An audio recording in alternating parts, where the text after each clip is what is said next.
Hi, എല്ലാവർക്കും നമസ്കാരം. ഞാനിന്നിവിടെ ഒരു തേങ്ങ വറുത്തരച്ച കൂന്തലിൻ്റെ കറിയുടെ റെസിപ്പിയായിട്ടാണ് വന്നിരിക്കുന്നത്. എങ്ങനെയാണ് ഉണ്ടാക്കുന്നതെന്ന് നോക്കാം. അതിനായി ഞാനിവിടെ 1/2 കിലോ കൂന്തൽ കഴുകി വൃത്തിയാക്കി ഇതുപോലെ കട്ട് ചെയ്തെടുത്തിട്ടുണ്ട്. എങ്ങനെയാണ് കൂന്തലിൻ്റെ കറി ഉണ്ടാക്കാമെന്ന് നമുക്ക് നോക്കാം. അതിനായി ഇതുപോലൊരു മൺചട്ടി ഞാൻ അടുപ്പത്ത് വെച്ചിട്ടുണ്ട്. ചട്ടി ചൂടായി കഴിഞ്ഞാൽ ഒരു 2 സ്പൂണ് വെളിച്ചെണ്ണ ഒഴിക്കുമ്പോഴാണ് ഇതിൻ്റെ ഒരു ടേസ്റ്റ് ഉണ്ടാവുക. 2 സ്പൂണ് വെളിച്ചെണ്ണ ഒഴിക്കുക. എന്നിട്ട് അതിലേക്ക് ചതച്ച് വെച്ച 1 സ്പൂണ് പെരുംജീരകം ഇട്ട് കൊടുക്കുക.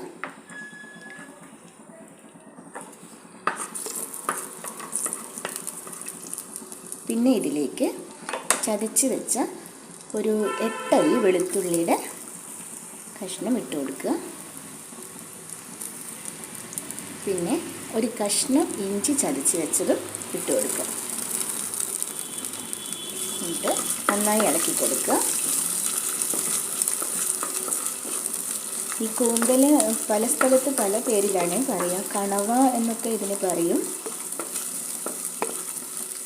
തേങ്ങ വറുത്തരച്ച കൂന്തൽ കറിയാണ് ഉണ്ടാക്കുന്നത്. ഇതൊരു 2 മിനിറ്റ് ഇങ്ങനെ വഴറ്റുക.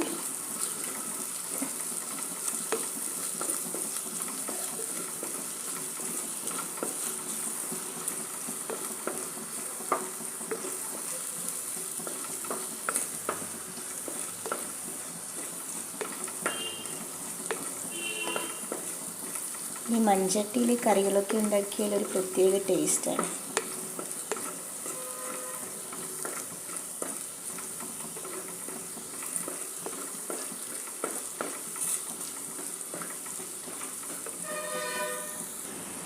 വെളുത്തുള്ളി ഇഞ്ചിയും നന്നായി വഴന്ന് വന്നിട്ടുണ്ട്. ഇനി ഇതിലേക്ക് ഞാനൊരു 3 സവാള ചെറുതായി കട്ട് ചെയ്ത് വെച്ചിട്ടുണ്ട്. ഒരു മീഡിയം സൈസ് 3 സവാളയാണ് എടുത്തിരിക്കുന്നത്. സവാള നന്നായി വഴറ്റി കൊടുക്കുക. സവാള നന്നായി ഒരു ഗോൾഡൻ ബ്രൗൺ കളർ ആവുന്നവരെ വഴറ്റണം. അപ്പോഴാണ് നല്ലൊരു ടേസ്റ്റ് വരിക.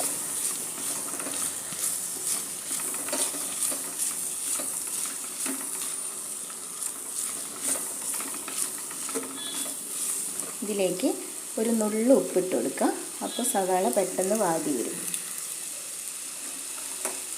ഉപ്പ് ചേർത്ത് കൊടുക്കുക. നന്നായി ഇളക്കി കൊടുക്കുക.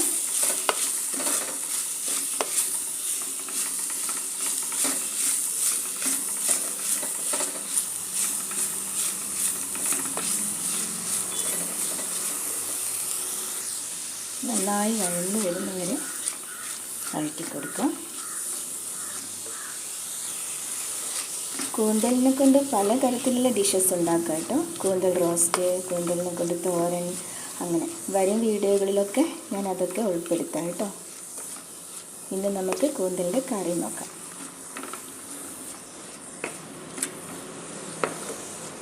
നന്നായി വഴന്ന് വരുന്നുണ്ട്. ഈ സമയത്ത് ഇതിലേക്കൊരു 2 പച്ചമുളക് കട്ട് ചെയ്തത് ഇട്ട് കൊടുക്കാം. ഒരു നുള്ള് കറിവേപ്പില ഇട്ട് കൊടുക്കാം.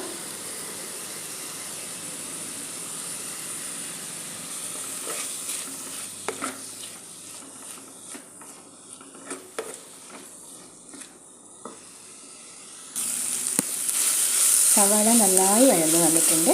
ഇനി ഇതിലേക്ക് ചേർത്ത് കൊടുക്കേണ്ടത് തക്കാളിയാണ്. ഞാനൊരു 2 വലിയ തക്കാളി ചെറുതായി അരിഞ്ഞ് വെച്ചത് ചേർത്തിട്ടുണ്ട്. ചെറിയ തക്കാളിയാണെങ്കിൽ ഒരു 3 എണ്ണം വരെ ചേർക്കാം. ഇനി തക്കാളി നന്നായി വെന്തുടയുന്നവരെ ചെറുതായിട്ടൊന്ന് വഴറ്റി കൊടുക്കാം.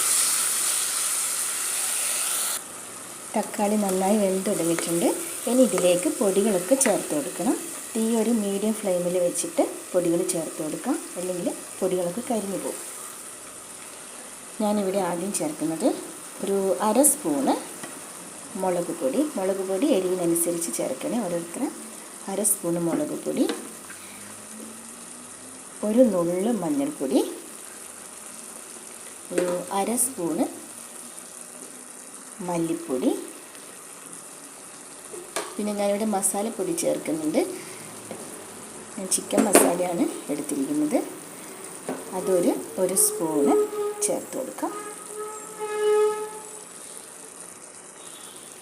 പിന്നെ ചേർക്കേണ്ടത് ഒരു നുള്ള് ഗരം മസാലയാണ്. ഒരു 1/4 സ്പൂണ് ഗരം മസാല. പിന്നെ ഒരു 1/4 സ്പൂണ് കുരുമുളക് പൊടി. ഇതൊക്കെ ചേർത്തിട്ട് ഒന്ന് നന്നായി വഴറ്റി കൊടുക്കുക. പൊടികളുടെ ഒരു പച്ച മണമൊക്കെ മാറുന്നവരെ ഒന്ന് വഴറ്റി കൊടുക്കുക.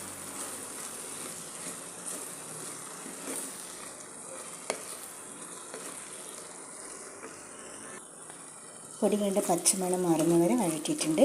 ഇനി ഇതിലേക്ക് ഹോട്ട് വാട്ടർ ചേർക്കണം. തണുത്ത വെള്ളം ചേർക്കരുത്. ഒരു 1/4 കപ്പ് വാട്ടർ ചേർത്തിട്ട് ഒന്ന് ഇളക്കി കൊടുത്തിട്ട്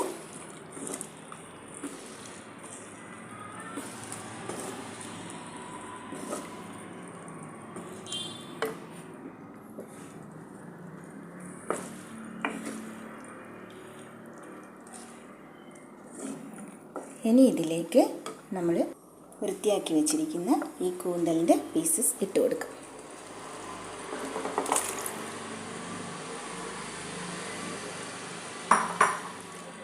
ഈ സമയത്ത് നമ്മൾ ഉപ്പ് ചേർത്ത് കൊടുക്കണേ. ഉപ്പിൻ്റെ ഇത് നോക്കിയിട്ട് ചേർത്ത് കൊടുക്കണം. ഞാനിവിടെ 1 സ്പൂണും കൂടി ഉപ്പ് ചേർക്കുന്നുണ്ട്. ഇതൊന്ന് മൂടി വെച്ചിട്ട് വേവിച്ചെടുക്കണം. ഈ മസാലകൾ എല്ലാം കൂന്തലിൽ പിടിക്കുന്നവരെ നന്നായിട്ടൊന്ന് വേവിച്ചെടുക്കണം.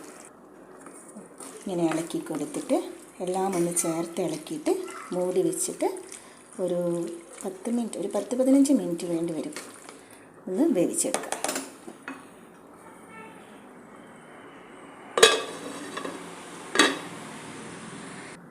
ഇടയ്ക്ക് ഒന്ന് തുറന്ന് നോക്കിയിട്ട് ഒന്ന് ഇളക്കി കൊടുക്കണം. കണ്ടാൽ നമ്മൾ കുറച്ച് വെള്ളം ചേർത്തിട്ടുള്ളൂ. കൂന്തലിൽ നിന്ന് തന്നെ കുറച്ച് വെള്ളം ഇറങ്ങി വരും. ഇത് നന്നായിട്ട് മൂടി വെച്ചിട്ടൊന്ന് വേവിക്കാം.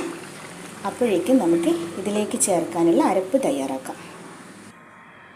അതിനായി ഇതുപോലൊരു പാൻ അടുപ്പത്ത് വെച്ചിട്ട് വെളിച്ചെണ്ണ ഒഴിച്ചു കൊടുക്കാം. 2 സ്പൂൺ വെളിച്ചെണ്ണ ഒഴിച്ചിട്ടുണ്ട്. ഞാനിവിടെ 1 കപ്പ് തേങ്ങയാണ് എടുത്തിരിക്കുന്നത്. തേങ്ങ ഇതിലേക്ക് ഇട്ട് കൊടുക്കാം. നന്നായിട്ടൊന്ന് വഴറ്റിയെടുക്കണം. ഒരു ഗോൾഡൻ ബ്രൗൺ കളറാവുന്ന വരെ തേങ്ങ വഴറ്റിയെടുക്കണം. ഞാൻ ഈ തേങ്ങയിലേക്ക് വേറൊന്നും ചേർക്കുന്നില്ല. പൊടികളൊക്കെ ഉള്ളി വഴറ്റുമ്പോൾ ചേർത്തത് കൊണ്ട് ഇതിലേക്കൊന്നും ചേർക്കുന്നില്ല. തേങ്ങ മാത്രം ഒന്ന് വഴറ്റിയെടുക്കുക നന്നായി. ഇങ്ങനെ നന്നായി വഴറ്റിയെടുക്കണേ. കരിഞ്ഞു പോവാതെ ഒരു ബ്രൗൺ കളർ ആകുന്നത് വരെ ഇങ്ങനെ വഴറ്റിയെടുക്കുക.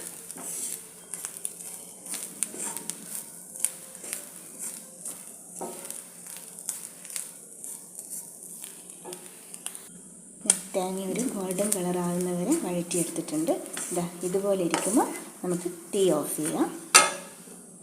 തീ ഓഫ് ചെയ്താലും ഒന്ന് വഴറ്റണേ, അല്ലെങ്കിൽ ചട്ടിയിൽ നിന്ന് തന്നെ കരിഞ്ഞു പോകും. ചട്ടിയുടെ ചൂട് കൊണ്ട് കരിഞ്ഞു പോകും. ഇനി നമുക്കിത് തണിയാനായിട്ട് മാറ്റി വെക്കാം. തണിയാനായി തേങ്ങ മാറ്റി വെച്ചിട്ടുണ്ട്. ഇനി നമുക്ക് വേവിക്കാൻ വെച്ച കൂന്തൽ എന്തായി നോക്കാം. ഞാൻ ഇടയ്ക്ക് മൂടി എടുത്തിട്ട് ഇളക്കി കൊടുത്തിട്ടുണ്ടായിരുന്നു. കൂന്തൽ വെന്തിട്ട് വന്നിട്ടുണ്ട്. ഇനി നമുക്ക് തീ ഓഫ് ചെയ്യാം. എന്നിട്ട് ഇത് മാറ്റി വയ്ക്കാം. തണുക്കാൻ മാറ്റി വെച്ച തേങ്ങ അത്യാവശ്യം തണുത്ത് വന്നിട്ടുണ്ട്. ഇനി ഇത് മിക്സിയുടെ ജാറിലേക്കിട്ട് നമുക്ക് നന്നായി ഒരു പേസ്റ്റ് പോലെ ഒന്ന് അരച്ചെടുക്കാം. തേങ്ങ മിക്സിയുടെ ജാറിലേക്ക് മാറ്റിയിട്ടുണ്ട്. ഇതിലേക്ക് ഒരു 1/4 ഗ്ലാസ് വെള്ളം അധികം ആവരുത്. എന്നിട്ട് നല്ല പേസ്റ്റ് പോലെ അരച്ചെടുത്തിട്ട് വരാം. ഇതുപോലെ നന്നായി അരച്ചെടുത്തിട്ടുണ്ട്. ഇനി ഇത് വേവിച്ച് കൂന്തൽ മസാലയിലേക്ക് നമുക്ക് ചേർക്കാം. വേവിച്ച് റെഡിയാക്കി വെച്ച കൂന്തൽ മസാലയിലേക്ക് ചേർത്ത് കൊടുക്കാം. തീ ഓണാക്കിയിട്ട് ഇതിൽ ചേർത്ത് കൊടുക്കാം.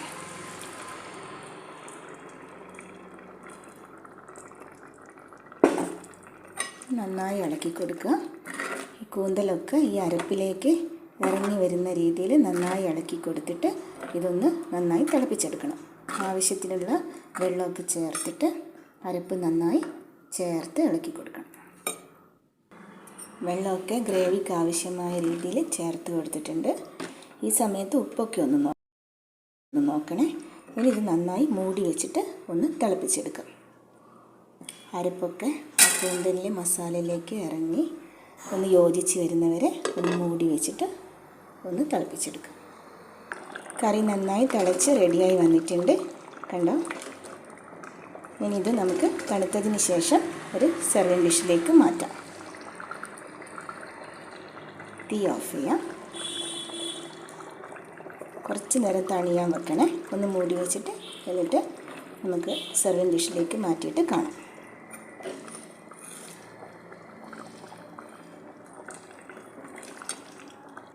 ഇതാ നല്ല ടേസ്റ്റി ആയിട്ടുള്ള തേങ്ങ വറുത്തരച്ച കൂന്തൽ കറി റെഡി ആയിട്ടുണ്ട്.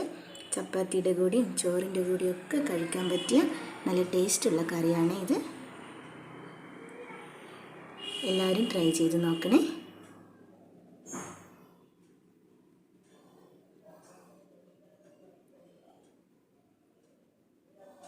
Thank you.